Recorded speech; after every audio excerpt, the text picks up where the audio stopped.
김포교회 형제자매님들 안녕하세요. 반갑습니다. 잠깐 같이 기도하고 주일 말씀 상고하는 시간 갖겠습니다. 사랑과 은혜가 충만하신 살아계시고 자비로우신 우리 아버지 하나님 감사합니다.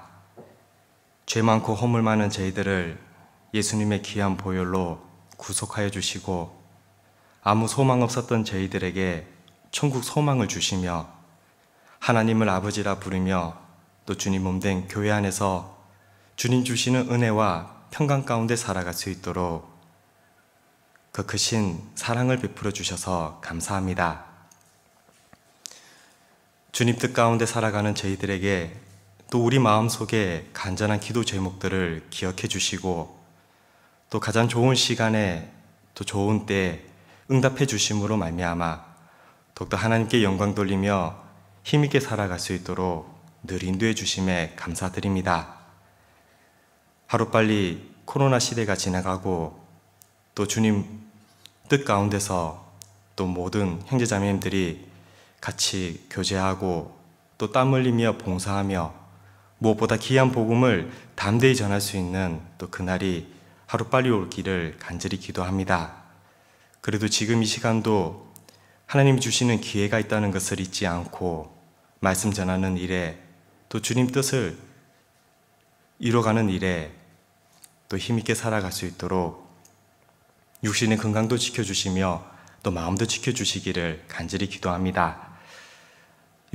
사정으로 인하여 참석지 못한 또 형제 자매님들에게도 또 있는 그곳에서 하나님 영광 나타낼 수 있도록 함께해 주시고 복음이 전해지는 모든 곳에 또 모든 교회를 지켜주시기를 기도합니다.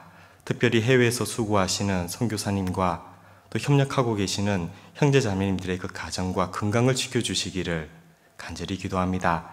오늘 또 저희에게 필요한 말씀을 주시고 또 귀한 은혜의 시간이 될 수 있도록 도와주시고 함께하여 주옵소서. 모든 것을 주 성령님께 의지하오며 저희를 죄에서 구원해 주신 우리 구주 예수님 이름으로 기도드렸습니다. 아멘. 먼저 성경 사도행전 10장을 찾겠습니다.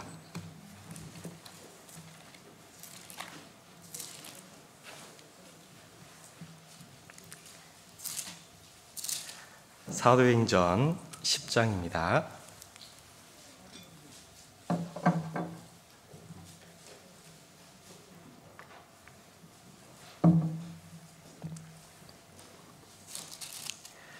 사도행전 10장 1절부터 제가 먼저 읽어보겠습니다. 가이사라에 고넬료라 하는 사람이 있으니 이달리아데라 하는 군대의 백부장이라. 그가 경건하여 온 집으로 더불어 하나님을 겸해하며 백성을 많이 구제하고 하나님께 항상 기도하더니 한우는 제9시쯤 되어 환상 중에 밝힐 봄에 하나님의 사자가 들어와 가로되 고넬료야 하니 고넬료가 주목하여 보고 두려워 가로되 주여 무슨 일이니까. 천사가 가로되 내 기도와 구제가 하나님 앞에 상달하여 기억하신 바 되었으니 내가 지금 사람들을 욥바에 보내어 베드로라 하는 시몬을 청하라. 저는 피장 시몬의 집에 우거하니 그 집은 해변에 있느니라 하더라. 7절 8절은 같이 읽겠습니다. 마침 말하던 천사가 떠나매 고넬료가 집안 하인 둘과 종졸 가운데 경건한 사람 하나를 불러 이 일을 다 고하고 욥바로 보내니라. 우리 사자성어 중에 그 자수성가라는 그 한자가 있습니다. 스스로 자자, 손수자, 이룰 성자, 집가자입니다. 비록 가진 것도 없고 물려받은 재물도 많지는 않지만 정말 스스로 힘을 다해서 그 살림을 이루는 뜻으로 그냥 흔히 말해서 성공한 사람입니다. 세상에서도 성공한 사람들을 가만히 살펴보면 이 자수성가한 사람들을 보면 뭔가 특별한 삶이 있었던 건 아닙니다. 그들도 평범하게 살 수는 있었지만 누군가에게 그들에게 큰 기회를 준 것도 아니지만 그들은 항상 주변을 살폈고 그리고 열망을 가졌고 그리고 기회가 된다면 주저하지 않고 그 기회를 잡았던 사람들입니다. 그래서 세계에서 돈 많은 개인적인 부자가 아니라, 개인적인 부자는 뭐 비교할 수도 없을 정도로 그 로스차일드 재단이나 록펠러 재단을 보면 뭐 비교가 안 되잖아요. 특별히 록펠러 재단은 이 사람은 유전을 보면 이 원유를 그냥 캐내는 것만 생각한 것이 아니라 저 원유를 잘 정제해 갖고 어떻게 하면 이렇게 잘 운반해서 수송을 해서 저렴하게 수송하면서 큰 이익을 얻을까, 그 기회를 찾았고 그 기회를 봤을 때 아낌없는 투자를 함으로써 세계에서 가장 큰 부자가 되는 기회를 얻었습니다. 그러나 록펠러는 우리도 잘 알다시피 하나님 믿는 사람이고 또 유대인이죠. 부모가, 특히 어머니가 록펠러에게 어렸을 때부터 가르쳤던 것이 있습니다. 당연히 수익에 용돈도 준다면 그 용돈에 당연히 11조는 하나님께 드리고 또 남은 11조를 반드시 어려운 사람을 위해서 베풀어라. 그래서 록펠러를 또 하나의 기부의 왕으로도 불립니다. 많은 수익이 있으면 정말 거기에 얼마를 항상 어려운 사람을 돕는 그는 록펠러. 아마 성경에 록펠러 같은 인물이 있다면 오늘 좀 조명을 비추고자 하는 고넬료입니다. 이 고넬료를 가만히 살펴보면 그 또한 남보기에 부러워할 것이 없는 권력도 있고 아마 부도 있었을 거고 아마 나름대로 참 열심히 살았던 사람, 그리고 뒤로 살펴보면 그때 당시 백부장이면 뭐 100명의 군사를 거느릴 정도로 어떻게 보면 진짜 권력이 있잖아요. 요즘 시대에 100명의 병사를 거느리고 있다면 중대장급 생각할지 모르겠지만 이때 당시에 로마의 백부장이면 아마 우리 시대의 최소 대대장 아니면 연대장급입니다. 엄청난 파워가 있잖아요. 이런 백부장이 그 권력을 마음대로 쓴 것이 아니라 정말 뒤로 돌아보면서 힘들고 어려운 백성들을 많이 구제했다고 돼 있어요. 그가 항상 기도하는 것이 있었는데 무슨 기도를 했을까? 세상에서 많은 부와 명예가 있다 하더라도 영혼의 진정한 만족이 채워지지 않는다면, 즉 이 인생을 내가 왜 살고 있으며 언젠가 나도 죽음이 찾아올 텐데 그 죽음을 어떻게 맞이해야 되며 아무도 가보지 않은 그 내세, 즉 영혼의 문제를 해결하지 못한 것에 대해서 늘 기도하고 있었을 겁니다. 그 기도를 하나님이 천사를 보내어 그 응답이 하나님 앞에 상달됐다는 좋은 소식을 전해줬고, 그리고 정확한 영생을 얻기 위해서 베드로를 청하라는 그 내용입니다. 이 모습을 보면서 정말 구원받은 사람도 참 이렇게 살고 싶다. 누구든지 하나님 앞에 정말 경건하게 살며 하나님을 겸해하며 무엇보다 어려운 사람들을 구제하면서 하나님 앞에 기도하면 그 기도의 응답을 받음으로 정말 힘있게 살아가는 그런 삶, 우리의 신앙 누구든지 소원하고 살기 원할 겁니다. 그래서 오늘 고넬료의 기도, 그가 어떻게 기도를 했길래 응답을 받았고, 그리고 그 고넬료가 혼자 그 기도 응답 받은 게 아니거든요. 뒤에 좀 더 보면 그 가족들이 또 일가 친척들이 친구들을 다 모아서 정말 베드로 앞에 하나님의 그 귀한 복음 말씀 듣기 위해서 준비를 다 하고 있었던 겁니다. 그리고 믿는 자, 예수를 믿는 자, 성령의 역사를 인하여 다 구원받는 역사가 나옵니다. 그래서 사도행전이 10장부터는 고넬료가 구원을 받으면서 11장부터는 이제 베드로의 역할보다 사도 바울의 역할이 더 많이 나오면서 이방인을 위해서 세워진 사도 바울의 역할, 그래서 고넬료를 통하여 그 로마 지역의 이방인들에게도 복음이 활발하게 전해지는 계기가 됩니다. 그래서 고넬료의 기도 어떻게 해서 응답을 받았을까? 오늘 10장을 좀 살펴보면 야, 나도 저렇게 살면, 저렇게 기도하면 응답 받을 수 있겠구나 하는 그 비결을 한번 알아보는 시간이 되었으면 좋겠습니다. 먼저 다시 사도행전 10장 1절을 보겠습니다.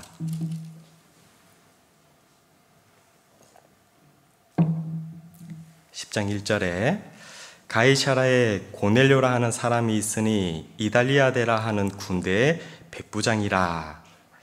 고넬료를 소개하고 있는데 고넬료 그는 어떤 사람이냐?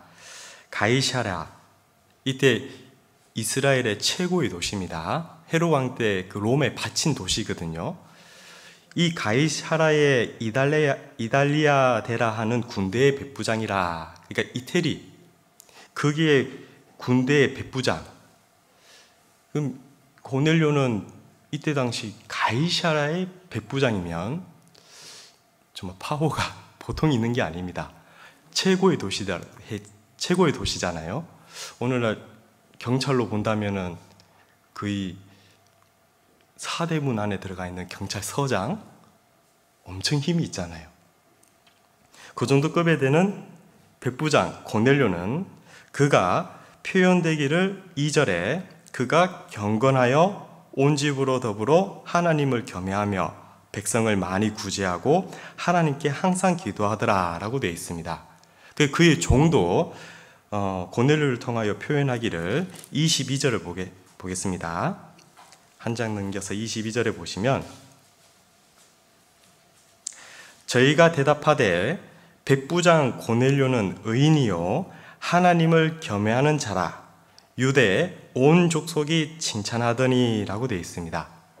정말 그는 의인이고 그는 하나님을 겸해하는 자며 유대 온 족속으로부터 칭찬받는 자다.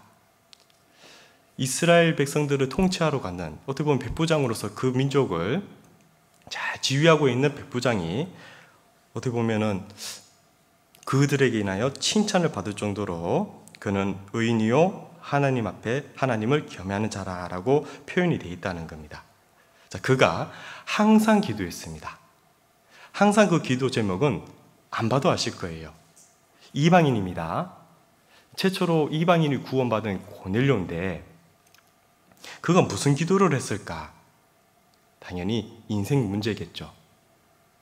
아무리 부와 명예를 있다 하더라도, 세상에서 성공했다 하더라도 영혼 문제가 해결 안 되면, 죄 문제와 지옥 문제가 해결 안 되면 진정 평강은 없습니다. 만족은 없습니다. 그래서 그가 세상 보이는 것만 쫓아간 것이 아니라 모든 것을 가졌다 하더라도 곰곰이 생각해 보니 이 마음의 문제, 영혼의 문제를 기도했고 이 응답을 해주실 분은 하나님밖에 없다는 것을 알았던 거예요. 그래서 하나님께 항상 기도했습니다. 근데 그 응답을 받았잖아요. 그 계기를 보면, 그 비결을 보면 다시 2절에 보시면 그가 경건하여 온 집으로 더불어 하나님을 겸해하며 백성을 많이 구제하고 하나님께 항상 기도하더니, 기도는 하는데 앞서서 행했던 세 가지가 있죠. 먼저 경건히 살았고, 그리고 하나님을 겸해했고, 무엇보다 어려운 사람, 가난한 사람 많이 구제했다고 되어 있습니다. 살펴보면 구원받은 우리가 해야 될 일을 고넬료가 다 하고 있는 거예요.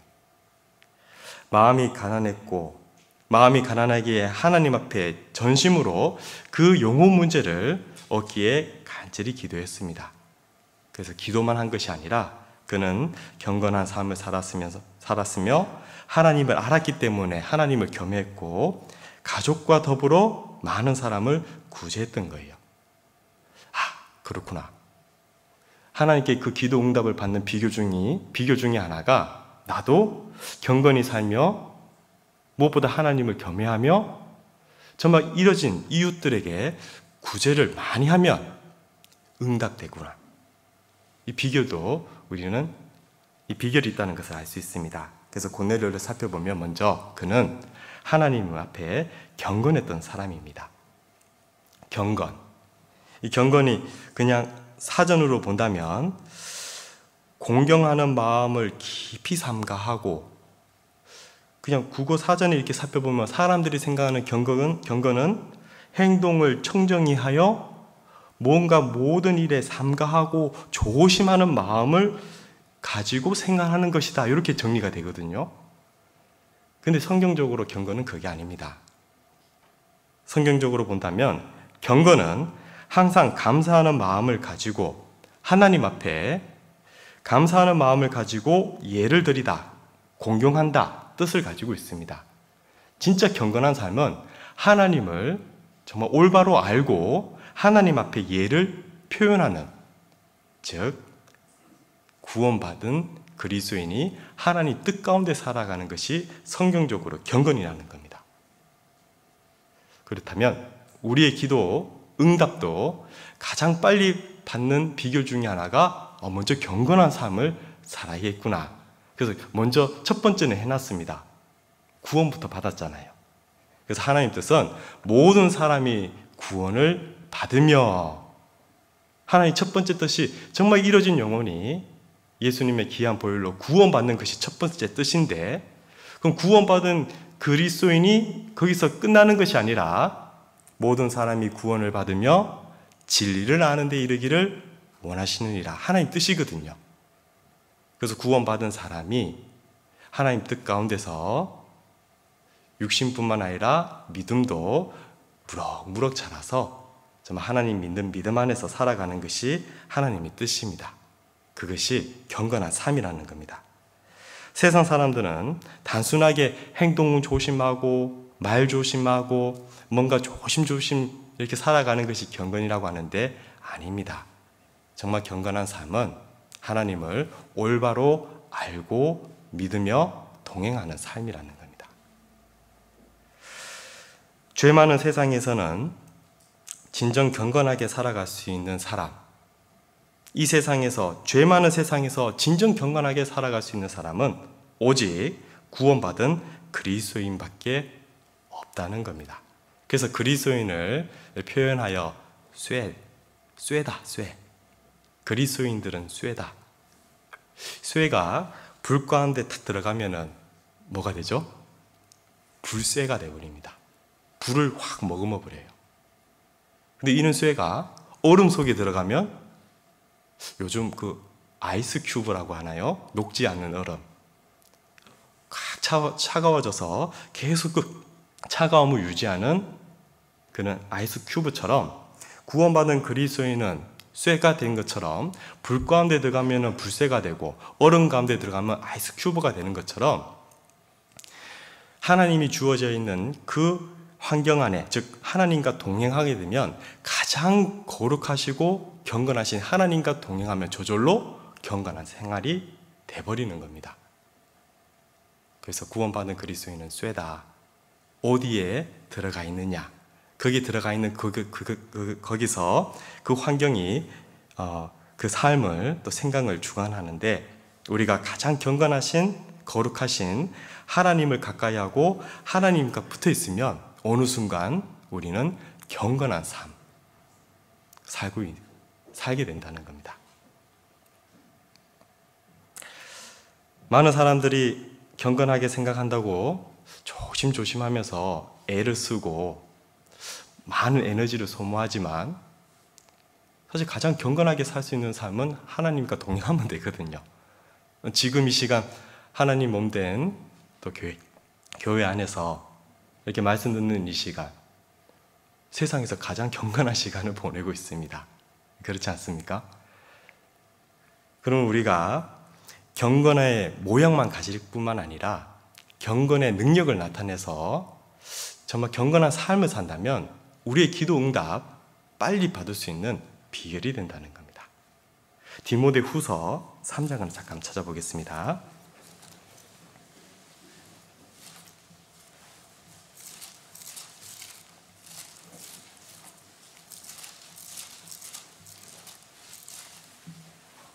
디모데 후서 3장입니다.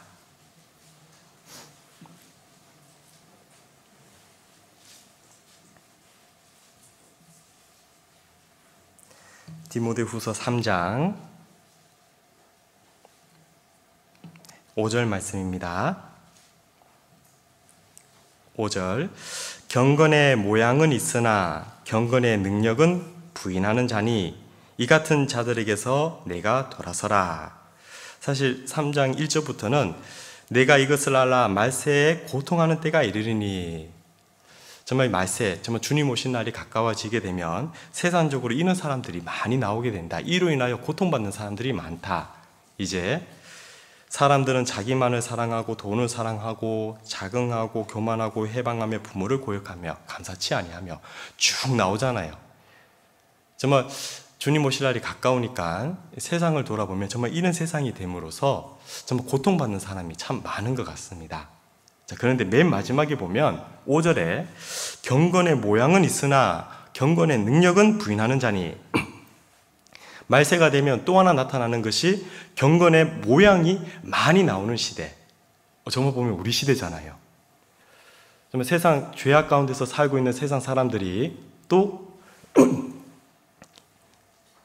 나름대로의 경건한 모습을 가지기 위해서 종교를 많이 가지는 시대가 또 우리 시대입니다. 정말 교회가 많은 시대, 종교가 많은 시대, 원한다면 어느 종교든 정말 알아보고 섬길 수 있는 자유의 시대. 경건의 모양은 많으나 모양은 많이 갖춰지고 있는데 뭔가 신을 모시고 살아가는 것처럼 경건하게 살고는 있지만 경건의 능력은 부인하는 시대. 그런 시대가 우리의 시대라는 겁니다. 정말 경건의 능력을 부인하는 시대, 정말 경건의 능력이 있다면 어떻게 보면 2절부터 4절까지의 역행이 되겠죠. 정말 우리가 경건한 삶을 산다면 하나님 가장 거룩하신 주님 붙잡고 거기 안에서 지내다 보면 2절부터 4절까지의 삶이 역행하게 되는 삶이 우리 시대라는 겁니다. 우리 시대가 될 수 있고 우리의 신앙이 될 수 있다는 겁니다. 예를 들어서 경건의 능력이 있기 때문에 그리스도인은 자기를 사랑하는 것이 아니라 정말 하나님과 이웃을 사랑하게 되고, 돈을 사랑하는 것이 아니라 주님을 사랑하기 때문에 주님께 받은 그 돈을, 재물을 더 귀하고 아끼고 올바로 잘 쓸 수 있고, 자긍하며 교만하지 아니하고 오히려 겸손하며 정말 부모님께 감사를 하며 거룩하게 살며 정이 많으며, 이것이 경건의 능력이잖아요. 하나님 안에서 주시는 그 은혜와 그 사랑 안에 있으면 정말 우리가 그 힘을 받아서 오히려 마지막 때 세상 사람들과 달리, 오히려 세상과 달리 역행할 수 있는 힘을 받을 수 있다는 겁니다. 그러나 지금도 많은 사람들은 모양을 가지고 있습니다. 지금 이 시간에도 많은 교회에 많은 사람들이 좀 거룩하게 경건하게 살려고 교회당을 많이 찾아다니겠지만 정말 능력은 받고 있는가? 정말 그 능력을 받았으면 말세의 마지막 때처럼 사지는 않을 텐데 모양만 가지고 있지 실제로 돌아와 보면 또 세상 가운데 똑같이 살아가는 겁니다. 그래서 경건이 무엇일까 가만히 살펴보면 구원받지 않고 살아가는 그 삶 자체가 경건하지 않은 삶이다. 성경은 모든 경건치 않음과 불의에 대하여 우리가 아직 연약할 때 경건치 않은 자를, 또 경건치 아니하는 자와 죄인이 어디서리요? 구원받지 않은 죄인이 경건치 않은 사람으로 비유하고 있다는 겁니다. 그러면 경건이 뭐냐? 먼저는 구원받는 거구나. 구원받아서 주님 뜻 가운데 살아가는 그 삶이 경건한 삶이 되는 거구나. 그래서 하나님과 올바른 관계 속에 있는 것이 경건이고, 하나님 중심으로 세상과 구별되어 하나님이 주시는 능력을 받으며 살아가는 것이 경건한 삶이구나. 그래서 나의 기도 응답도 정말 구원받은 것은 됐고, 그렇다면 내가 하나님 주시는 은혜와 정말 능력 가운데 정말 경건한 삶을 살고 있다면 정말 우리의 기도 응답이 빨리 응답받을 수 있는 비결이 되구나 알 수 있습니다. 그러나 이 경건은 가만히 있는다고 경건한 삶이 되는 건 아닙니다. 특별히 경건히 살고자 한다면 성경은 핍박이 있다고 했습니다. 찾아보겠습니다. 디모데후서 3장이니까 12절을 보겠습니다.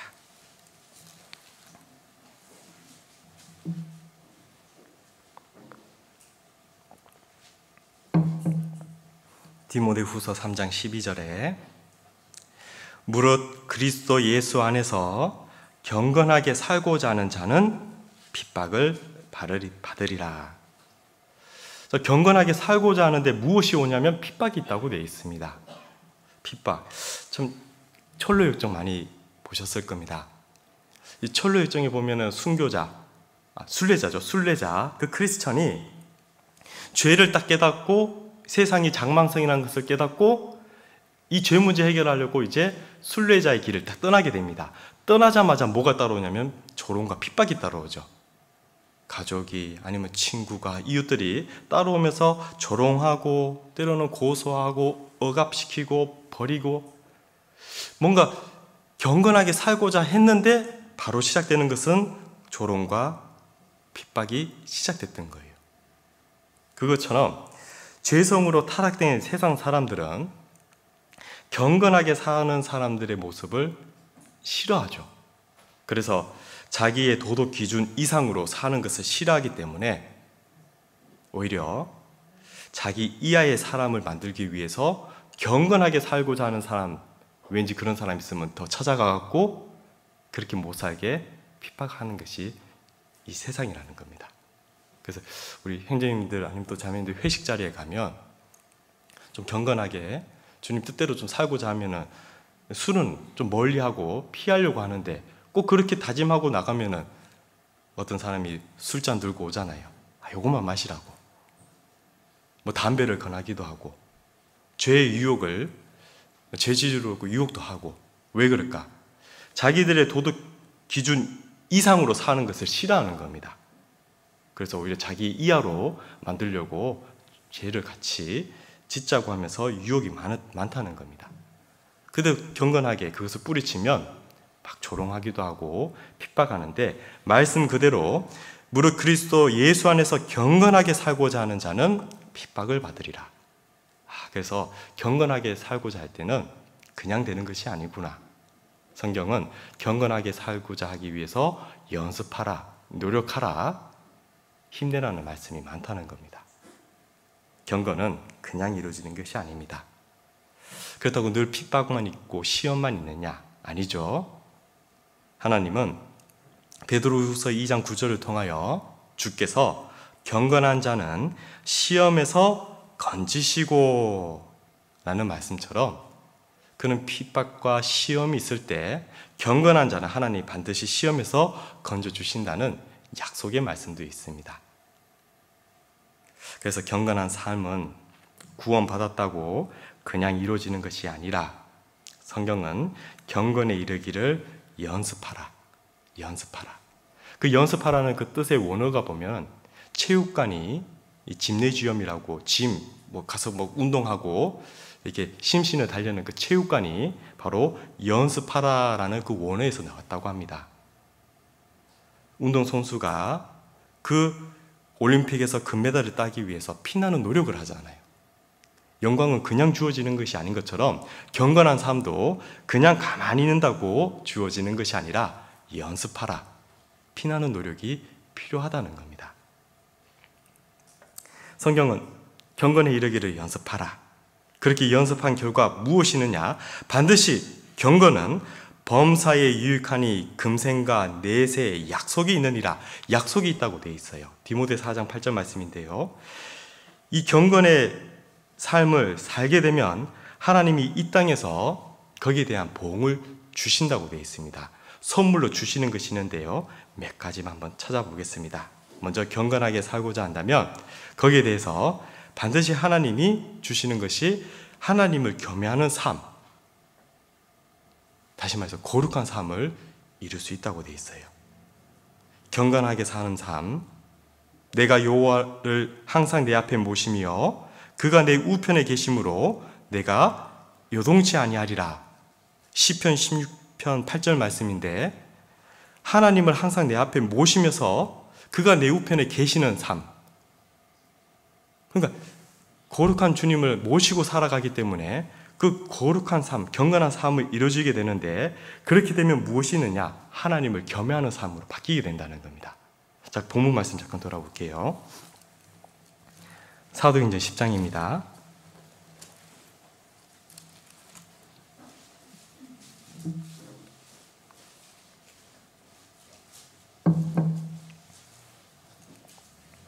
사도행전 10장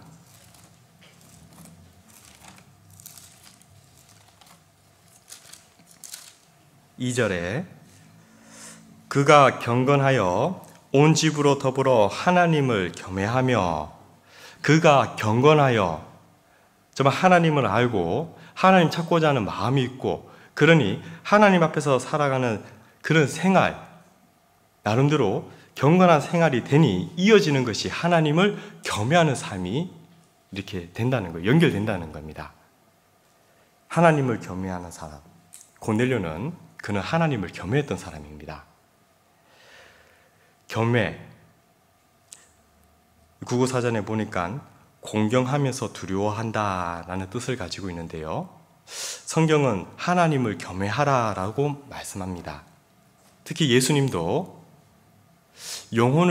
몸은 죽여도 영혼을 능히 죽이지 못하는 자들은 두려워하지 말고, 오직 몸과 영혼을 능히 지옥에 멸하시는 자를 두려워하라. 내가 다시 말하노니 너희는 마땅히 두려워할 자를 두려워하라 라고 하나님을 두려워하라고 말씀하십니다. 하나님을 두려워한다. 두려워하면서 겸해한다. 그것이 겸해거든요. 고넬료는 하나님을 알았기 때문에 하나님을 겸해했던 사람입니다. 오늘날 많은 사람들이 하나님을 안다면, 정말 올바로 안다면 하나님을 두려워할 수밖에 없는 겁니다. 왜? 하나님은 창조주시고 하나님은 심판자거든요. 그 하나님을 올바로 안다면 하나님을 두려워하게 될 겁니다. 그런데 지금 많은 사람들이 하나님을 두려워하지 않기 때문에 많은 문제가 생기고 질서도 무너지고 있습니다. 구원받은 그리스도인이 더욱더 하나님을 겸해하며 살아가야 된다. 당연한 거잖아요. 하나님을 하나님으로 알고 두려워하는 마음을 다 가져야 되는데, 만약 하나님을 두려워하지 않는다면 거기서부터 많은 문제가 파생된다는 거예요. 로마서 3장을 한번 찾아보겠습니다.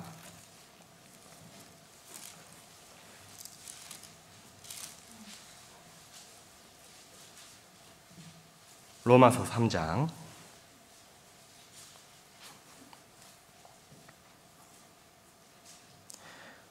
3장 18절 말씀입니다.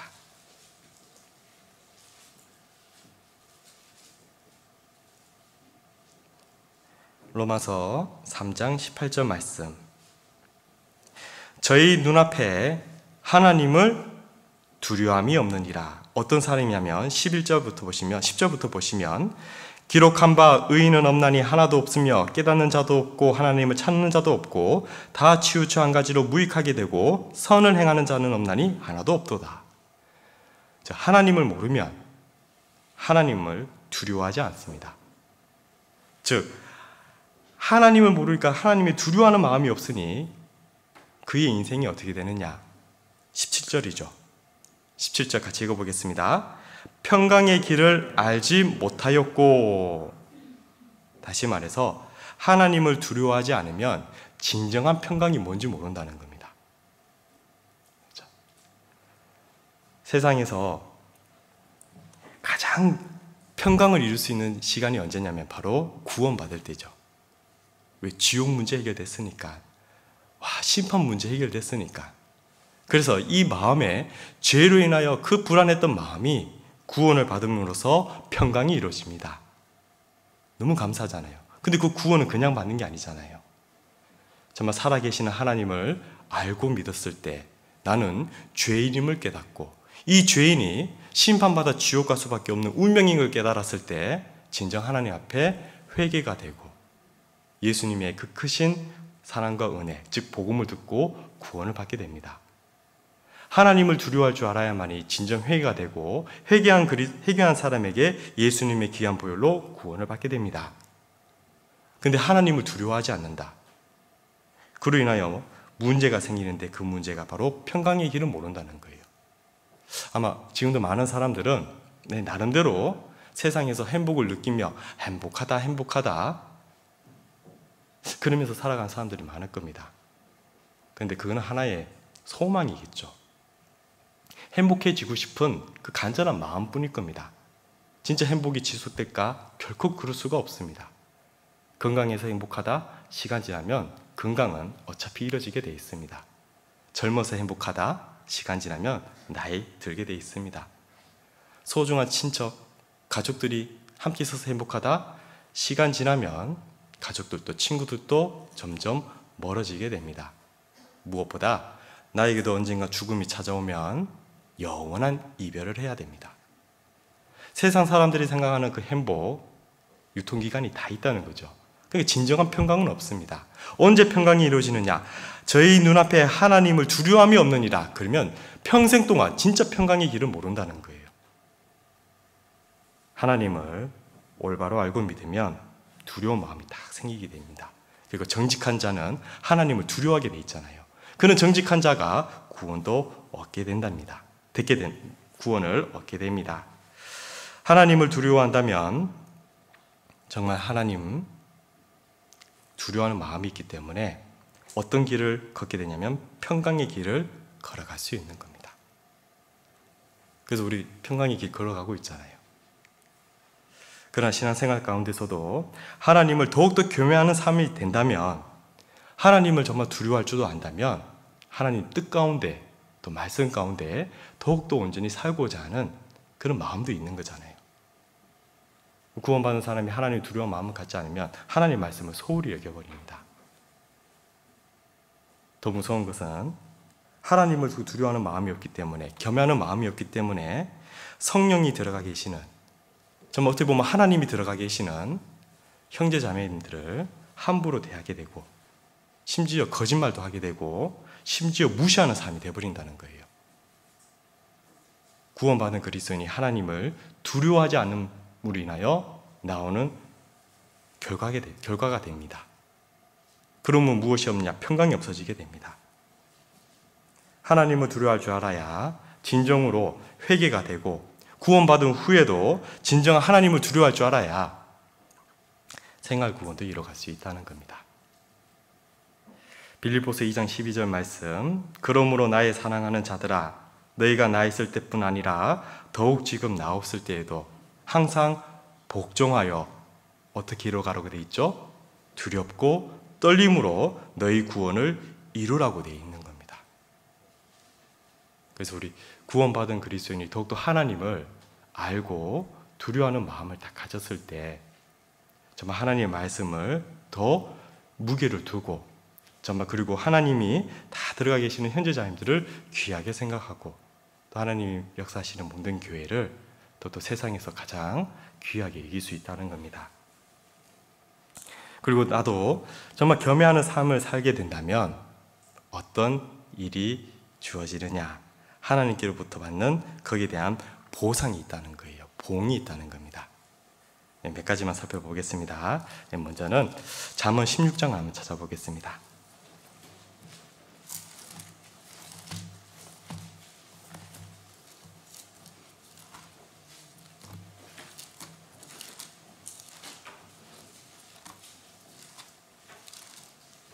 잠언 16장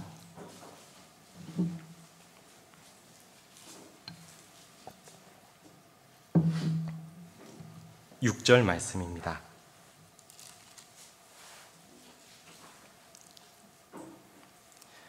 잠언 16장 6절 말씀, 인자와 진리로 인하여 죄악이 속하게 되고, 남은 말씀은 같이 읽어보겠습니다. 여호와를 겸해함으로 인하여 악에서 떠나게 되느니라. 하나님을 겸해하는 자에게 하나님이 주시는 선물 중에 하나가 악에서 떠나게 되느니라. 거룩한 삶을 살 수 있는 길이 된다는 겁니다. 구원받고 가장 언제 괴로울까? 구원받은 사람이 언제 가장 괴롭고 힘들어할까? 어떻게 보면 사실 죄에 넘어졌을 때 가장 고통스럽고 거기에 대해서 힘들어합니다. 우리 형제님들 운전하다 보면 정말 고통스럽죠.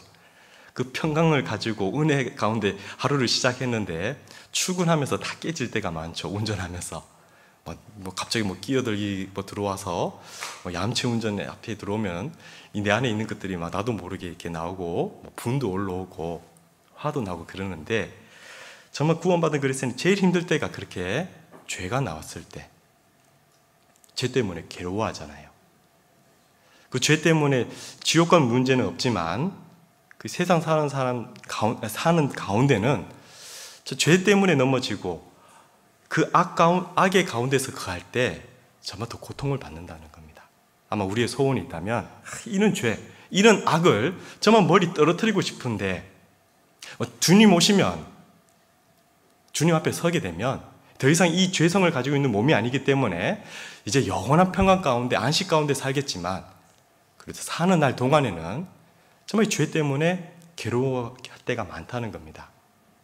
나도 모르게 화가 날 때, 분이 올라올 때, 죄를 짓고 나서 얼마나 괴롭고 슬픈지 모릅니다. 그러나 하나님을 경외하는 삶을 살게 된다면 악에서 떠나게 되느니라. 저절로 죄악과 멀어진다는 거예요. 아마 하나님이 모이라고 했던 모이는 그 자리, 교제 가운데 아니면 봉사 가운데 우리가 거한다면 지금 이 시간이 정말 세상으로부터, 죄악 가운데서부터 저절로 멀어져 있기 때문에 그 평강을 정말 유지할 수 있잖아요. 하나님의 말씀, 정말 하나님을 두려워하고 하나님을 경외하는 삶을 살게 되면 저절로 악에서, 죄악에서는 멀어지게 됩니다. 약속입니다. 선물입니다. 그러나 왜 고통도 슬픔도 죄 때문에 눌림을 많이 받게 될까? 내가 하나님을 경외하지 않구나. 하나님이 가지 말라는 곳에 가지 말아야 되는데, 하나님 모이기에 힘쓰라고 했는데 오늘은 좀 괜찮지 않을까? 그러니까 하나님을 말씀을 등한히 여기고 지내다 보니 나도 모르게 이 죄악 가운데 쑥 들어가고 그로 인하여 받는 고통이 많다는 겁니다. 그러나 하나님을 경외하게 된다면 악에서 떠나게 되느니라, 소문이라고 되어 있습니다. 이것뿐만 아닙니다. 하나님을 경외하게 되면 하나님은 이런 것도 주십니다. 잠언 22장입니다.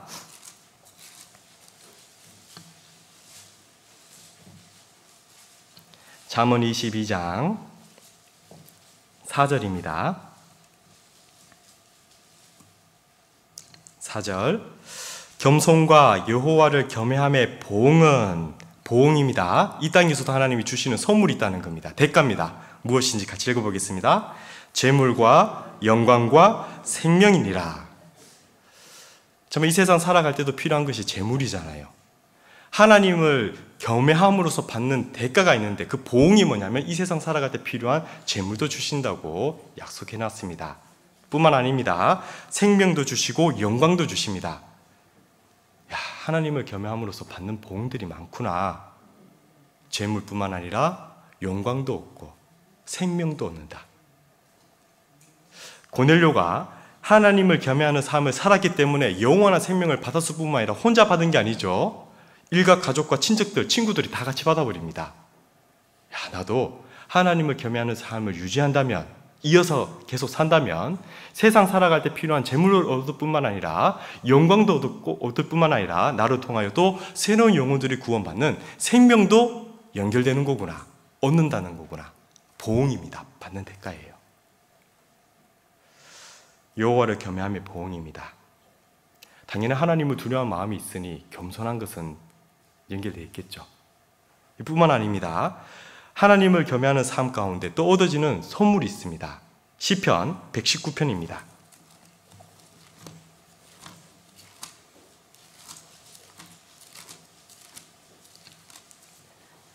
시편 119편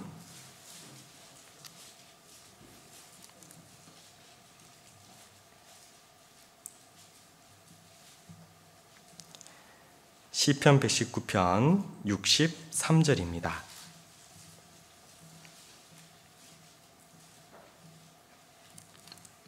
시편 119편 63절. 나는 주를 경외하는 모든 자와 주의 법도를 지키는 자의 무엇이라? 동무라라고 돼 있죠. 쉽게 말해서 친구입니다. 친구. 하나님을 경외하는 삶을 살게 된다면 하나님이 진정한 친구도 주신다고 약속하셨어요. 아마 구원받기 전에 세상에서 보물이 뭘까라고 생각하면 당연히 친구가 될 겁니다. 맞죠? 정말 친구가 있기 때문에 정말 그 마음껏 또 마음을 나누고 힘들 때 도와주고 도움을 받기도 하고 외로울 때 또 응원해주고 또 위로도 주고 위로도 받으며. 그런데 구원을 딱 받고 나니 진정한 친구 누가 먼저 돼주셨어요? 예수님. 맞아요. 예수님이 우리 먼저 친구 삼아주셨잖아요. 종은 주인의 하는 일을 모르지만 나는 너희를 친구라 부르고 친구는 비밀이 없다. 그래서 아버지 하나님의 모든 비밀을 알려주셨잖아요. 그래서 복음의 비밀, 천국 비밀, 또 이 세상 잘 사는 비밀, 예수님 우리를 친구로 삼아 주시면서 진정한 친구가 되어주셨습니다. 여호와를 경외하면서 나는 주를 경외하는 모든 자와 주의 모든 법도를 지키는 자의 동무라. 하나님을 경외하는 삶은 하나님이 주님이 나를 친구 되어주셨을 뿐만 아니라 그로 인하여 또 진정한 친구를 신앙생활 가운데 주신다는 겁니다. 정말 친구가 있다는 게 참 큰 힘이 되잖아요. 그러니까 친구 간에 진정한 친구는 비밀이 없는 겁니다. 주님이 나를 친구 삼아 주셨고 또 경건하게 하나님을 경외하면서 살면 정말 신앙생활에도 진정한 친구를 하나님이 주시는 겁니다. 그러면서 새로운 힘을 얻고 또 서로 위로하고 또 격려하면서 주님 오시는 그날까지 살아갈 수 있는 힘을 주신다는 겁니다. 하나님을 경외하는 삶에서 받는 보응들이 생각보다 많습니다. 근데 이런 경외는 성경적으로 그럼 내가 하나님을 두려워하면서 하나님을 공경하겠다고 그런 두려움을 갖는 것이 아니라 그럼 나는 좀 하나님을 경외하면 삶이 뭘까? 성경에서 경외라는 단어가 처음 나왔을 때가 창세기 22장에 아브라함이 이삭을 하나님께 드렸던 그때를 하나님이 보시고 내가 이제야 나를 경외하는 줄 아노라. 그렇구나. 경외라는 것은 하나님을 정말 두려워해서 벌뜨고 그런 모습이 아니라 하나님 앞에 나의 가장 아끼는 것도 소중하게 여기는 그 무엇도 하나님 앞에는 포기할 수 있는 것, 그것이 경외구나라는 것을 알 수 있습니다. 아브라함이 그 이삭을 하나님께 딱 드리려고 했을 때 하나님은 내가 이로써 나를 하나님을 경외하는 줄을 아노라라고 말씀하셨던 거예요. 그럼 내가 진짜 하나님을 경외하는 그런 삶이 되기 위해서는 항상 이 마음이 있는 거죠. 하나님을 내가 경외하기 때문에 내가 가장 아끼는 것도 언제든지 포기할 수 있다. 그런 마음이 있기 때문에, 그런 믿음이 있기 때문에 그로 인하여 경외하는 그 삶이 나에게만 주어지는 것이 아니라 나로 인하여 많은 사람들에게 영향을 끼치게 됩니다. 아브라함이 하나님을 경외했습니다. 그로 인하여 성경은 그 아들 이삭이 우리 아버지 하나님, 아브라함의 하나님, 곧 이삭의 경외하는 이가라고 하면서 이삭도 하나님을 경외하는 사람이 됩니다. 이삭이 하나님을 경외하니 그 아들 야곱이 하나님을 경외하니 그 아들들도 그렇구나. 하나님을 경외하는 삶은 나로부터 인하여 많은 사람들에게 영향을 끼치는구나. 그래서 그 자손들이, 그 자녀들이 하나님을 경외하는 삶을 살게 된다는 겁니다. 얼마나 축복입니까? 내 사랑하는 자녀들이 하나님을 경외하면서 아까 보셨던 그는 세상에서도 하나님께 받는 대가, 보응을 받아가면서 하나님을 경외하는 삶을 산다면 더할 나위 없이 감사가 될 겁니다. 그런데 그 경외는 무엇보다 나로부터 시작되기 때문에 우리가 생각해야 될 것은 경외하는 삶은 말로만 되는 것이 아니라 반드시 시험을 통과해야 되기 때문에 가져야 될 마음 중에 하나가 항상 하나님은 시험하신다. 테스트가 있다는 겁니다. 마귀가 우리를 신앙에서 넘어뜨리기 위한 유혹이 아니라, 그는 시험이 아니라 하나님이 우리에게 더 큰 것을 주시기 위해서 주시는 테스트, 즉 시험이 있다는 겁니다. 그걸 통과해야 됩니다. 하나님을 경외할 때 그래서 항상 경외하라. 살아있는 날 동안 항상 영원토록 경외하라. 이런 말씀이 많거든요. 정말 내가 나를 경외하느냐? 그러면 하나님이 한 번씩 테스트를 주신다는 겁니다. 테스트. 어떤 영화 보니까요. 영화에 한 병사가 있는데 특수 임무를 맡기 위해서 지원을 합니다. 지원을 하면서 얼마나 많은 훈련을 받는지 모릅니다. 그런데 훈련받는 웬만한 훈련은 다 통과되거든요. 그런데 어느 순간 상관이 쉬고 있는데 딱 와갖고 합니다. 뭐라고 합니다. 사소한 심부름을 냅니다. 그때 병사가 딱 한마디 합니다. 이거 테스트입니까? 시험입니까? 왜? 훈련 받을 때는 이것이 하나의 시험인 것을 내가 인지하고 있기 때문에 어떻게든 통과하려고 노력하잖아요. 근데 쉬는 시간, 잠깐 여가 시간에 사소하게 상관이 뭔가 심부름을 맡겼을 때 이거 그냥 저 특수임무를 받기 위한 시험이라면 내가 뭐든지 하겠지만 그거 아니면 내가 굳이 이 사소한 뭐 이렇게 심부름 해줄 필요 있냐 이렇게 생각할 수 있겠지만 병사는 그러지 않다는 거예요. 이것도 테스트입니까? 인지하고 있잖아요.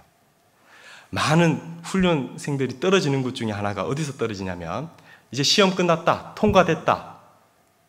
모든 훈련이 딱 끝나고 통과됐다고 마음을 탁 놔버립니다. 탁 놔버리면서 그 후에 마지막 남은 테스트에 많이 넘어지거든요. 그런데 이 병사가 사소한 말이고 상관의 사소한 정말 작은 심부름이었지만 거부할 수도 있었지만 이것도 시험입니까? 끼어 있으니 거기에 또 테스트라는 것을 알고 딱 이행합니다.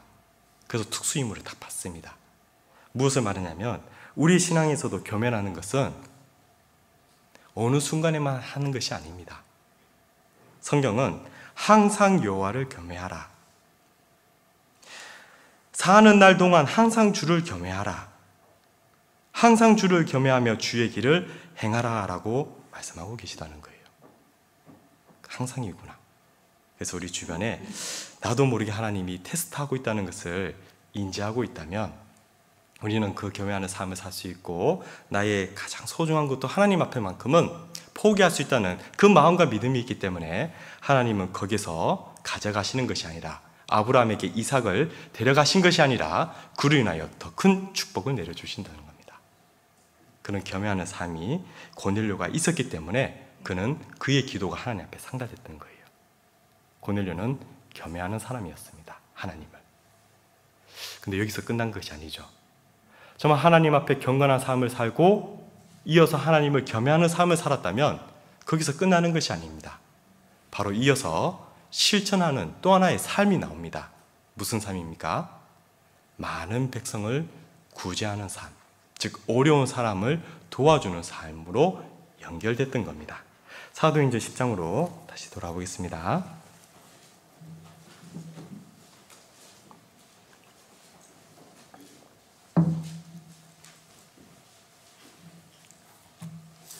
사도행전 10장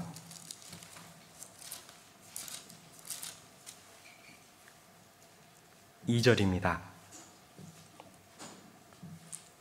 2절 그가 경건하여 온 집으로 더불어 하나님을 겸해하며 같이 읽겠습니다. 백성을 많이 구제하고 하나님께 항상 기도하더니 경건한 삶이 되니까 하나님을 겸해하는 삶이 되고 하나님을 겸해하는 삶이 되니까 하나님의 말씀의 가장 큰 계명, 세 계명을 실행하는 삶이 되었던 겁니다. 우리 아시죠? 요한복음 13장 34절에 세 계명을 주노니 서로 사랑하라. 내가 다시 말하노니 서로 사랑하라. 누구를? 먼저는 내 몸과 마음을 다하여 뜻을 다하여 목숨을 다하여 하나님을 사랑하고 그 마음으로 누구를 사랑하라? 이웃을 사랑하라.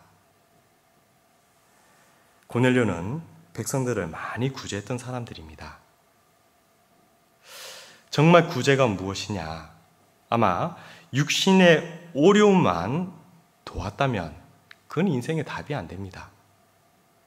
사람의 그 어려움을 바라보고 도와주는 것은 맞지만 그 어려움, 즉 육신에 속한 것만 도와주는 것은 그건 인생의 답이 아닙니다. 진정한 구제는 사망으로 끌려가는 자, 멸망으로 끌려가는 자, 정말 그 영혼이 지옥으로 끌려가고 있는 그 불쌍한 영혼이기 때문에 그 영혼을 건지는 진정한 구제, 바로 전도입니다. 그가 경건하여 온 집으로 더불어 하나님을 겸해하며 백성을 많이 구제하고, 그는 아직 구원받지 못했습니다. 아직은 이방인입니다.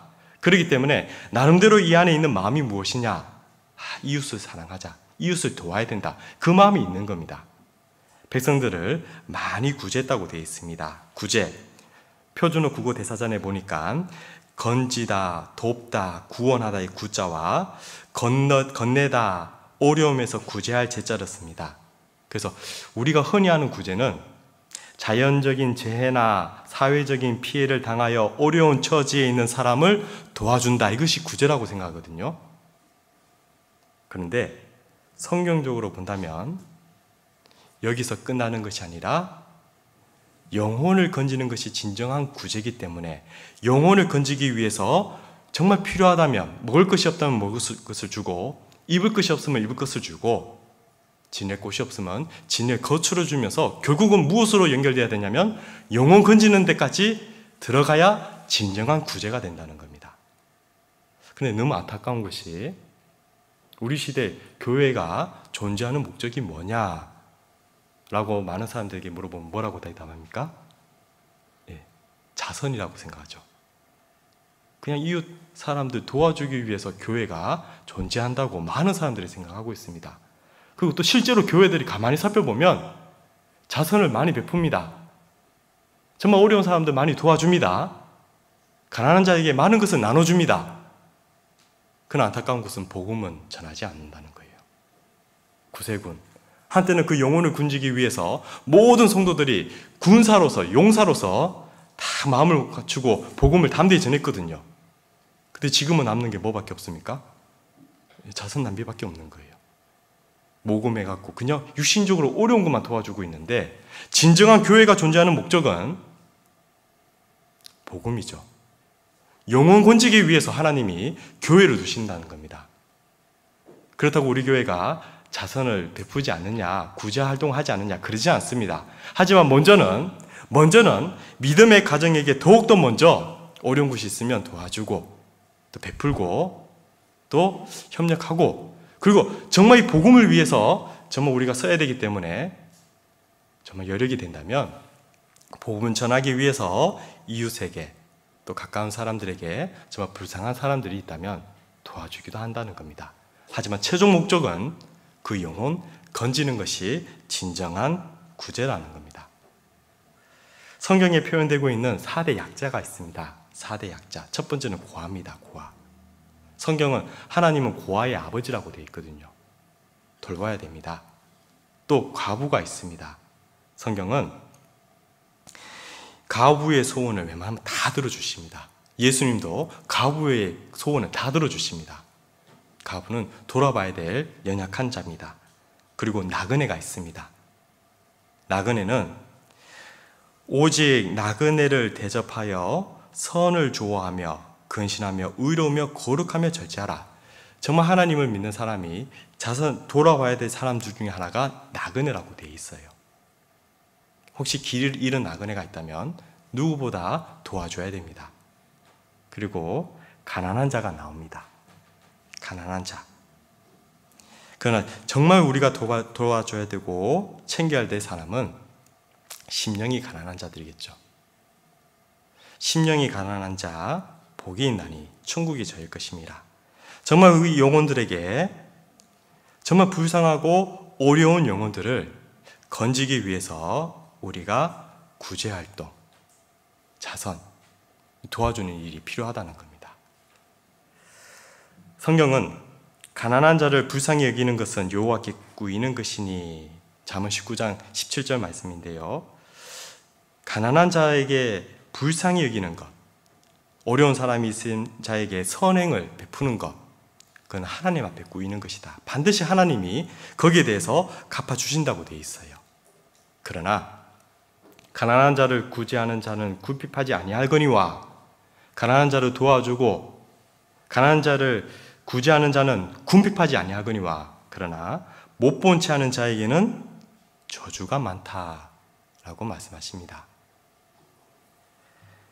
우리가 정말 돌아봐야 될 것은 먼저 성도들을 돌아보면서 왜? 믿음의 가정에게 더욱더 먼저 하라고 되어 있기 때문에 서로 돌아보면서 사랑과 성행을 격려하며 서로 돌아보면서 정말 어려운 것이 있지는 않는지 그리고 정말 도와주는 것이 외형적인 것이 아니라 정말 그 마음이 어떤지 살펴보고 정말 그 마음을 돌아보는 것이 먼저 우리가 선행으로 교회 안에서 해야 될 일이고 그리고 정말 잃어져 가고 있는 영혼들 구원받지 못한 영혼들에게 복음을 전하기 위해서 필요하다면 정말 이 물질도 정말 아끼지 않고 도와주면서 구제하면서 정말 그 영혼을 건지는 일이 필요하다는 겁니다. 이런 구제활동 고넬료는 했습니다. 백성들을 많이 구제했다고 했습니다. 그런데 살펴보면 혼자 한 게 아니에요. 자, 보십시오. 2절에 보시면 그가 경건하여 누구와 함께 온 집으로 더불어 많은 백성을 구제했다고 되어 있습니다. 아, 그렇구나. 구제활동은 혼자 하는 것이 아니구나. 온 집으로. 최소는 정말 그 가족이 한 마음으로 한 뜻을 가지고 구제활동하는 것이 필요하구나 라는 것을 알 수 있습니다.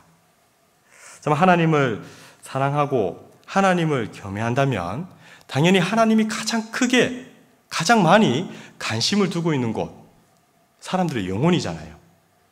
그쪽으로 향할 수밖에 없는 겁니다.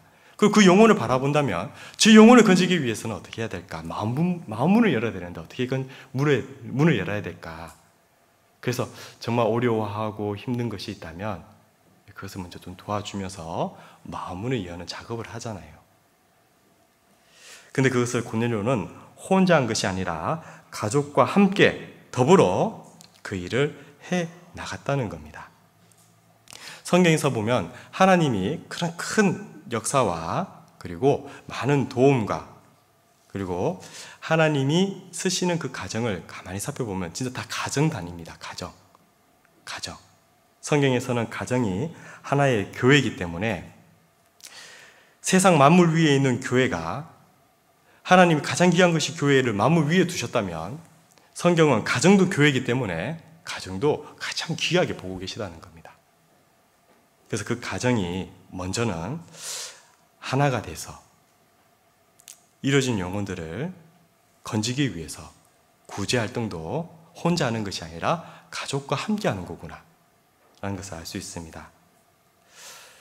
살펴보면 정말 이 불쌍한 사람들에게 어려운 사람들에게 이런 구제 활동하는 것은 사실 쉬운 건 아니거든요. 특별히 고넬료를 가만히 살펴보면 고넬료는 이때 당시 백부장입니다.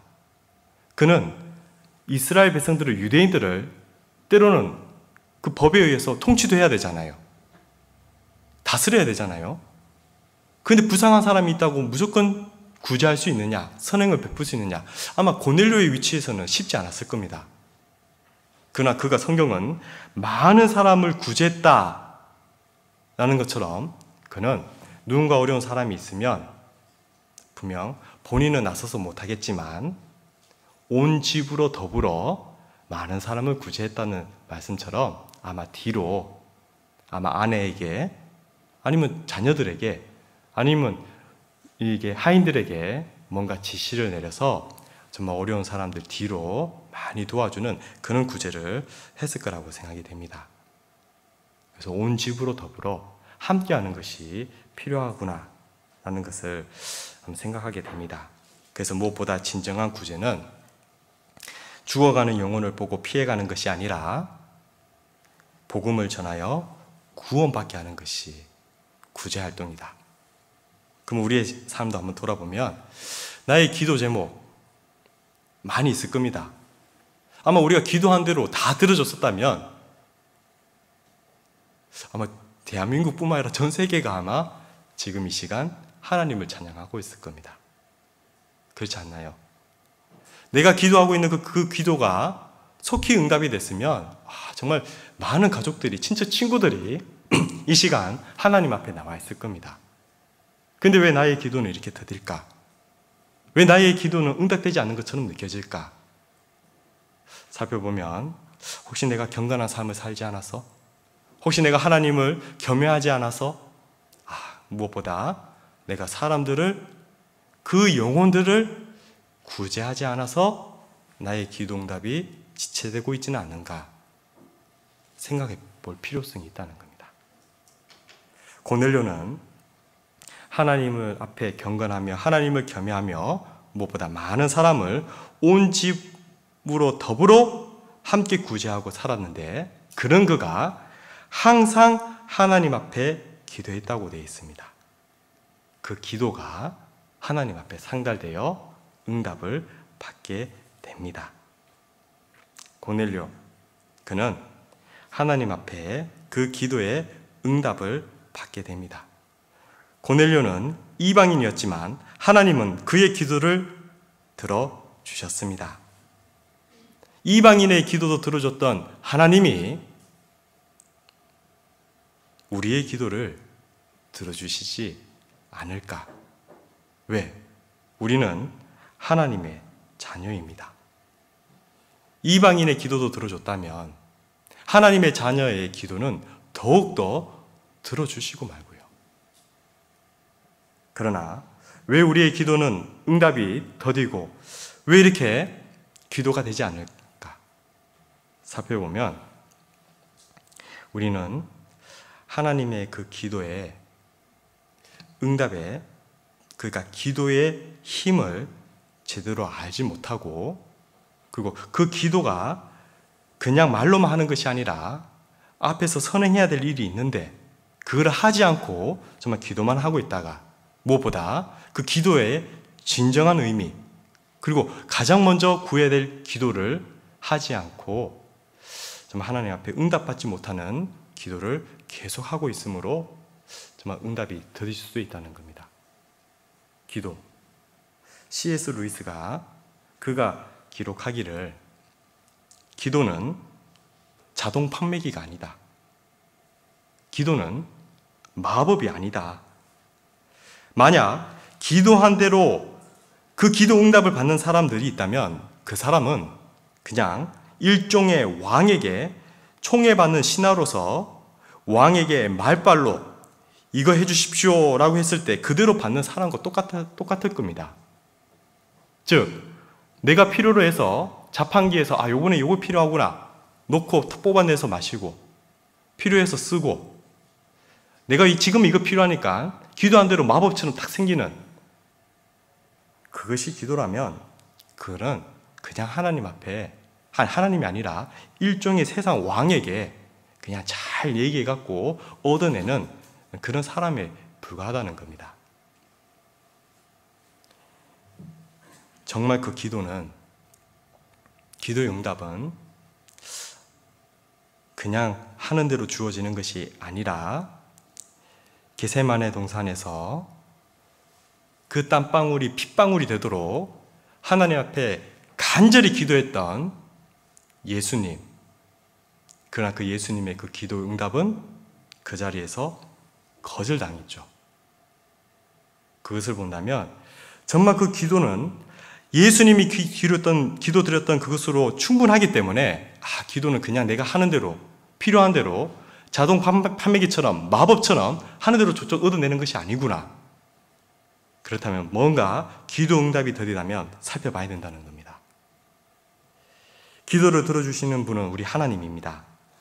하나님은 능력이 많으신 하나님이기 때문에 능력이 많으신 하나님을 우리가 올바로 알지 못하고 믿지 못한다면 진정한 기도의 응답도 받지 못합니다. 그래서 기도할 때는 정말 한번 살펴볼 것이 많아요. 정말 내가 올바른 기도를 하고 있는가? 정말 하나님 뜻에 맞는 올바른 기도를 하고 있는가? 아니면 잘못해서 그냥 정욕으로 쓰려고 잘못 기도하는 것이 혹 있지는 않은가 살펴봐야 됩니다. 그리고 무엇보다 나도 고넬료처럼 항상 하나님 앞에 기도를 하는데 정말 경건하게, 정말 하나님을 겸해하면서 정말 이뤄진 영혼들을 불쌍히 바라보는 그 마음으로, 구제하는 마음으로 먼저 선행을 하면서 기도하고 있는가, 그것도 살펴봐야 된다는 거예요. 그러면 정말 우리가 기도해야 될 것이 무엇인지 하나님은 그 기도하면서 응답 진짜 주시는 것이 있습니다. 이 모든 것이 맞다면 하나님, 내가 지금 복음을 전해야 되기 때문에 건강도 주셔야 됩니다. 하나님, 내가 지금 저 멀리 있는 가족을 전달해야 되기 때문에 필요한 재물도 주셔야 됩니다. 하나님, 지금 내가 하나님 뜻을 뜻 안에서 살아가기 때문에 정말 하나님, 나의 생활을 정리해 주실 것은 정리해 주셔야 됩니다. 그는 필요에 맞는 기도를 하나님 앞에 기도드릴 수 있다는 겁니다. 얼마나 그 기도를 해야 될까? 고넬료는 언제까지 했습니까? 항상 기도했고, 언제까지? 응답받을 때까지. 그런데 그 고넬료는 정말 그 기도의 응답을 받았습니다. 가장 좋을 때, 가장 좋은 방법으로 가장 좋은 것을 하나님이 응답해 주셨다는 겁니다. 고넬료 인생에 가장 행복했을 때가 언제일까? 좀 살펴보면 그 기도 응답 받았을 때 아닐까요? 정말 인생에 문제가 있었는데, 그 마음에 공고한 문제가 있었는데, 자신도 언젠가 죽는다는 것에 대한 죽음의 두려움도 있었을 텐데, 와, 베드로를 통해서 그 모든 그 기도 응답을 받아버리는 겁니다. 얼마나 기뻤을까? 정말 그 고넬료는 정말 기뻤을 겁니다. 31절을 보겠습니다.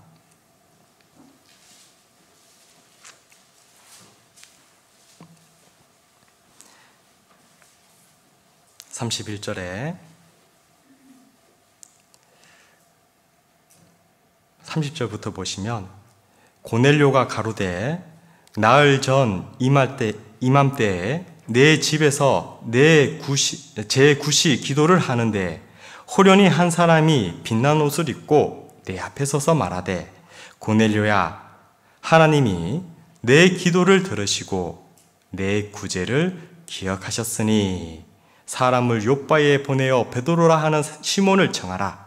저가 바닷가 피장 시몬의 집에 우거하느니라 하시고, 하나님이, 고넬료야, 하나님이 내 기도를 들으시고 내 구제를 기억하셨으니, 정말 고넬료에게는 얼마나 이것이 대단한 축복이었겠습니까?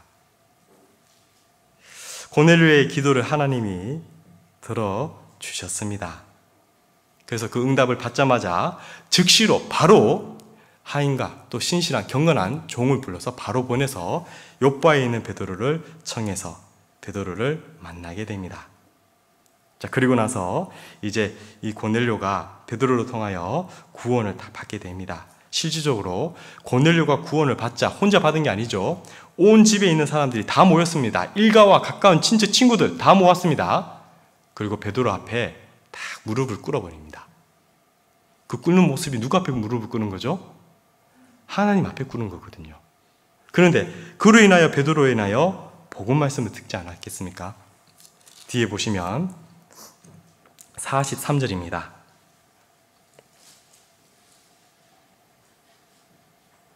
43절에 저에 대하여 모든 선지자도 증거하되 저를 믿는 사람들이 다 그 이름을 힘입어 제사함을 받는다 하였느니라. 베드로가 이 말을 할 때 성령이 같이 읽겠습니다. 말씀 듣는 모든 사람에게 내려오시니. 자, 이때 말씀 듣는 사람들이 누구였을까요? 고넬료 혼자가 아니잖아요. 고넬료는 정말 자기만을 생각한 게 아닙니다. 인생의 문제, 사랑하는 가족과 함께, 가족뿐만 아니었습니다. 일가 친척들과 함께, 친구들과 함께 다 모였습니다. 이 말씀을 듣는, 성령이 말씀 듣는 모든 사람에게 내려오시니, 그때 말씀 듣는 모든 사람들이 구원을 받게 됩니다. 이로 인하여 그 이후부터 이방인들에게, 로마 지역의 이방인들에게도 복음이 활발하게 전해집니다. 그래서 누가 필요합니까? 이방인을 위해서 사도 바울이 필요한 거잖아요. 하나님 딱 이때 적절하게 사도 바울을 세워서 또 복음이 힘있게 전해지게 됩니다. 그러나 우리가 기억해야 될 것이 뭡니까? 이방인 고넬료의 기도도 들어주셨습니다. 하나님의 자녀인 우리의 기도 하나님이 안 들어주시겠습니까? 하나님의 자녀의 기도가 훨씬 더 셉니다. 더 힘이 있습니다.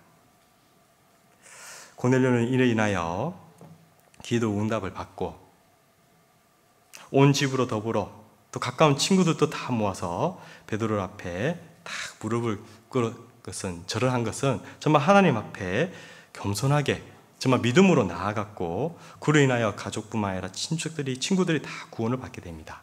근데 고넬료는 이것으로 끝난 것이 아닙니다. 정말 구원받은 사람은 구원받은 거로 다 끝나는 것이 아닙니다. 48절을 보겠습니다.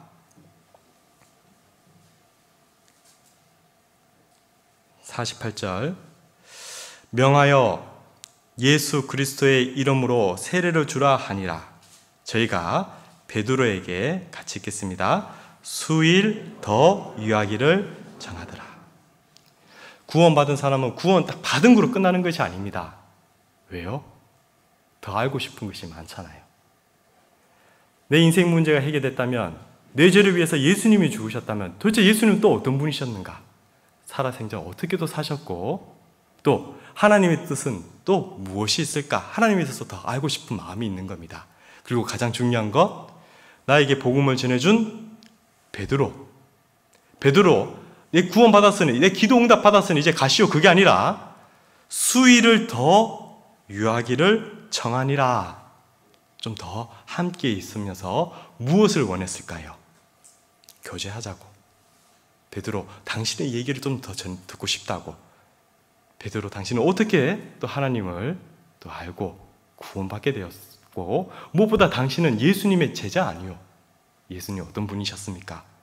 며칠을 더 유하면서 그 얘기를 듣고 싶은 거예요. 무엇입니까? 교제를 하고 싶었던 거예요. 구원받은 사람에게 당연히 올라오는 마음이란 겁니다. 이걸 보면서 혼자서는 주님의 사랑을 깨달을 수 없다는 것도 알게 되고, 정말 구원받은 사람이라면 구원받은 것으로 끝나는 것이 아니라 하나님의 그 크신 사랑, 즉 그 넓이와 그 길이와 높이와 깊이가 어떠함을 더 깨달아 알아가는 것처럼 알고 싶은 것이 더 많아진다는 겁니다. 특별히 그 베드로의 간증, 베드로가 이 자리에 와서 간증해 준다면 얼마나 좋겠습니까? 정말 예수님과 함께 했던 그 시간, 정말 이 베드로는 즉흥적이었는데 얼마나 즉흥적이었습니까? 예수님 잡아간다고 하니까 바로 칼 꺼내갖고 말고의 귀를 확 잘라버리고, 그러면서 오히려 칼 도로 집어넣으라고 책망받기도 하고, 베드로 예수님 내가 끝까지 지키겠습니다 얘기했다가 사단아 내 뒤로 물러가라 하면서 얼마나 상처되는 말도 들었겠습니까? 근데 그는 진짜 예수님 지키려고 한번 해보겠다고 했지만, 예수님이 잡혀가는 그날 사람들이 너도 예수의 제자 아니냐고 했을 때 나 아니라고 심지어 저주하면서 예수님을 부인했던, 그로 인하여 닭이 울자 얼마나 마음이 고통스럽고 괴로웠을까. 그런 베드로가 예수님이 부활하시고 요한복음에 보면 내가 나를 사랑하느냐 3번 물었을 때 진정 이제 예수님의 그 대한 사랑 고백을 하고 난 다음에 어떻게 바뀝니까? 베드로의 인생이 확 바뀌는 겁니다. 즉흥적이었던 그 베드로가 생각하는 사람으로 바뀌고, 정말 깊이 생각하는 그 가운데 진짜 고넬료의 기도의 응답을 위해서 하나님이 고넬료에게 가라. 원래 이방인에게 이 복음을 전하는 일이 없는 유대인 베드로가 하나님의 은혜와 뿐만 아니라 그 말씀을 듣고 정말 이방인 고넬료에 가서 복음을 전하게 됩니다. 어떤 사람으로 바뀝니까? 생각하는 사람으로 바뀌니까 그가 복음 들고 갑니다. 그리고 그가 무엇보다 사실 좀 높아지고 싶은 제자 중에 하나였잖아요. 왜? 수제자였잖아요. 수제자. 그래서 제자들이 천국에서 누가 크니까? 라고 했을 때 자기도 같이 끼어들었고 내가 크다, 내가 큰 일이다 될 거라고 그렇게 높아지고 싶었던 베드로였는데 그가 겸손한 사람으로 바뀌어져 있었던 거예요. 아마 백부장 고넬료가 자기 앞에 절하는 모습을 보고 그런 높은 마음이 있었던 베드로 그대로 있었다면 어떻게 그 경배를 그대로 받았을 수도 있었을 겁니다. 그러나 아시다시피 고넬료가 절하자 뭐라고 합니까? 일어서라고. 나도 사람이라고. 겸손한 베드로로 바뀌어져 있었던 거예요. 더 이상 절대 교만해 줄 수 없는 베드로. 왜? 예수님은 자기는 3번 부인하면서 그때 얼마나 마음에 큰 힘듦이 있었을까? 나는 예수님을 3번이나 부인했는데 예수님은 그런 나를 찾아와 주셔서 사랑을 확증해 주시고, 그러니 더 이상 교만해 줄 수 없는 베드로 남은 생애는 정말 겸손하게 살아갔습니다. 그 베드로가 앞에 있는 거예요. 고넬료는 베드로 수위를 더 같이 있자고, 그러면서 더 얘기 좀 해달라고, 더 교제하자고 다 붙잡았던 겁니다. 아마 그는 고넬료 기도 응답 받았을 뿐만 아니라 얼마나 더 큰 축복이 되었겠습니까? 베드로와 함께 교제를 나눴다. 그런 것처럼 하나님은 고넬료의 기도를 들어주셨습니다. 오늘 보니 고넬료는 그냥 기도만 했던 사람이 아니었습니다. 그는 경건한 사람이었기 때문에, 하나님을 알았기 때문에 하나님을 겸해했던 사람이었고, 혼자만 했던 것이 아니라 온 집으로 더불어, 가족과 더불어 이웃도 많이 도와주고 구제하고, 그는 그가 하나님 앞에 항상 기도하니 그 기도가 하나님 앞에 상달되었습니다. 우리의 기도도 들어주시는 하나님, 응답해 주시는 하나님이라는 것을 잊지 말고, 오늘 우리가 이 고넬료 이방인이었지만 그 기도를 들어주신 하나님이 하나님의 자녀가 된 우리의 기도를 들어주시지 않겠느냐 꼭 기억하시고, 왜 나의 기도가 좀 더디다고 생각한다면 혹시 내가 잘못 기도하고 있는 건 있지 않은지, 기도하기 전에 선행에 대해야 되는 것이 있는데 그것을 하지 않고 기도하고 있지는 않은지 돌아보면서, 무엇보다 고넬료가 저렇게 구원받고 베드로와 함께 더 교제하는 모습, 저 모습을 보면서 나도 저렇게 살고 싶다. 나도 정말 저 고넬료처럼 기도 응답 받았을 뿐만 아니라 귀한 베드로와 함께 교제했던 것처럼 정말 주님과 함께 몸된 교회 안에서 형제자매들과 함께 교제하면서 우리의 또 남은 기도 응답도 받는 것, 우리의 소원 아니겠습니까? 그런 소원을 주님은 들어주시길 원하십니다. 가장 좋을 때 가장 좋은 방법으로, 가장 좋은 곳으로 우리에게 응답해 주시길 원합니다. 그래서 그는 주님께 우리 모든 것을 아내고 또 그 기도의 응답을 받아가면서 더 힘있고 더 감사하게 살아가는 우리 김포교회 현재자님들이 됐으면 좋겠습니다. 기도하겠습니다.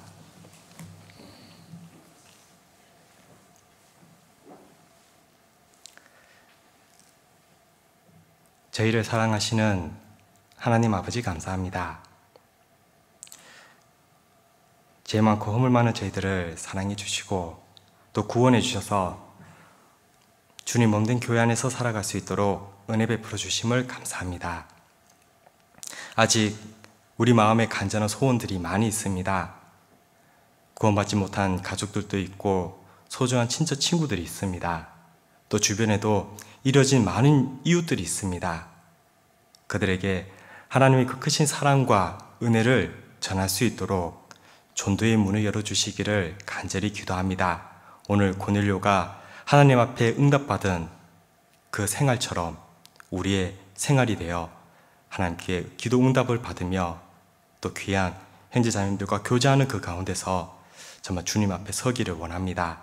도와주시고 함께하여 주시며 정말 김포교회에 준비되어 있는 많은 집회와 행사를 통하여 주님 그 크신 구원의 역사를 베풀어 주시기를 간절히 바라고 원합니다. 남아있는 모든 일정도 주 성령님께 의지하오며 저희를 죄에서 구원해 주신 우리 구주 예수님 이름으로 기도드렸습니다. 아멘. 네, 찬송가 484장 같이 찬송하겠습니다. 찬송가 484장입니다.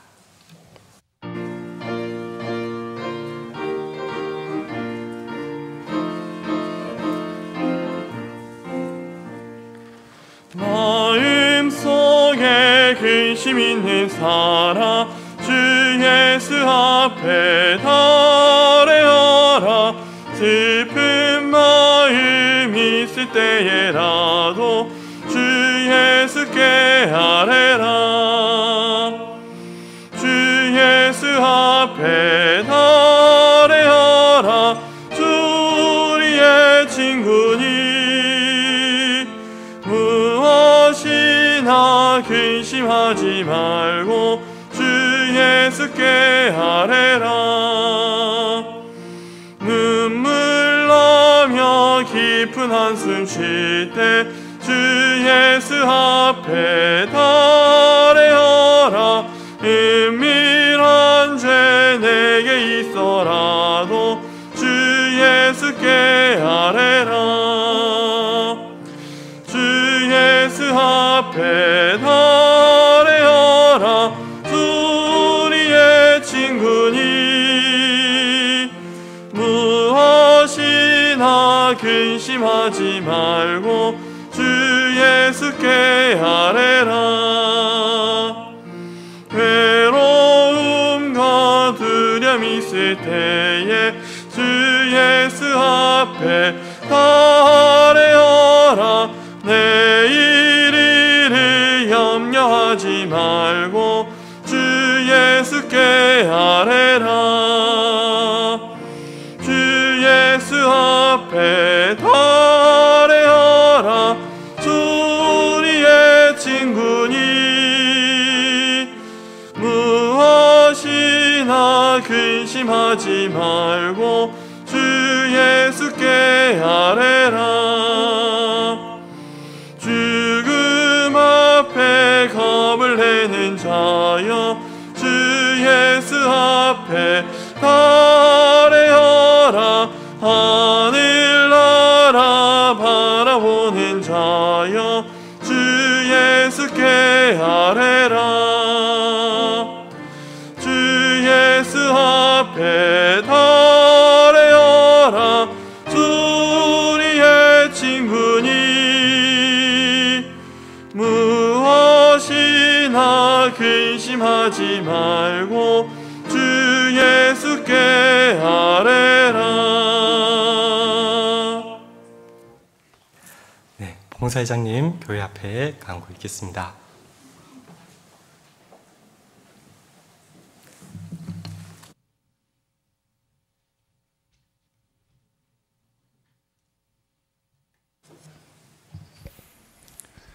예, 내일부터 이제 대전도 집회가 진행되는데요.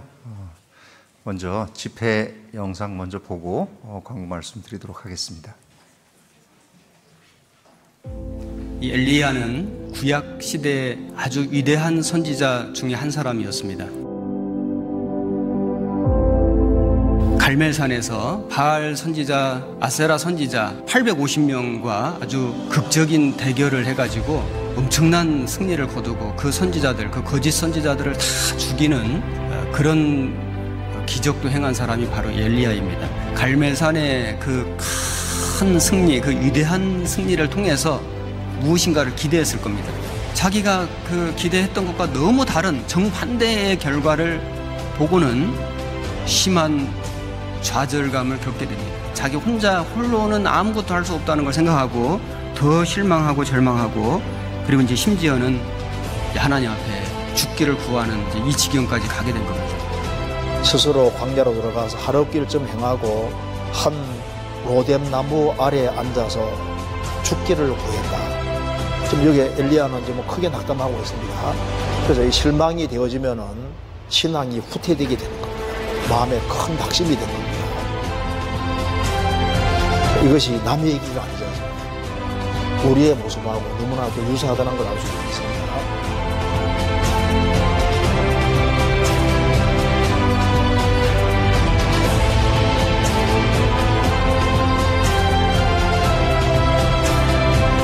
소리가 있어 저에게 마여가라 하되 엘리야야 내가 어찌하여 여기 있느냐. 어찌 여기 있느냐. 이게 무슨 말입니까? 왜 여기 주저앉아 있느냐. 내가 살아있는데 왜 실망하느냐. 다시 일어나라. 내가 시킨 일을 계속해야 되지 않겠느냐 이러면서 하나님이 마음을 회복시켜주는 자입니다. 정말 하나님이 이 땅에 나를 살려두신 목적, 나를 구원받게 하신 목적, 나를 여기 두신 목적이 뭘까? 우리가 그 사명을 우리가 깨달을 때 구원받은 그리스도인들은 새로운 힘과 능력을 얻게 된다고 할 수 있습니다.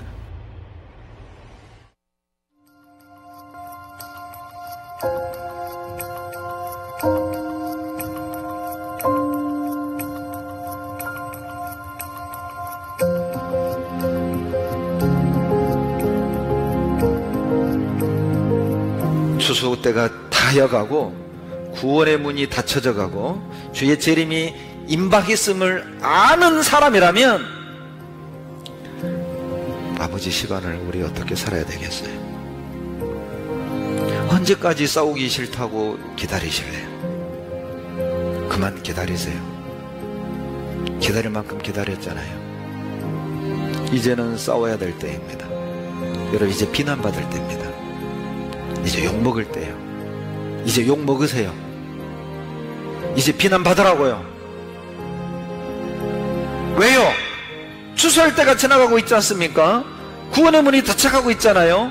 주님의 재림이 임박했음을 우리는 알고 있지 않습니까? 복음을 기다리는 영혼이 있습니다. 구원을 얻지 못한다. 나는 구원을 얻지 못한다. 복음을 찾는 영혼이 있잖아요.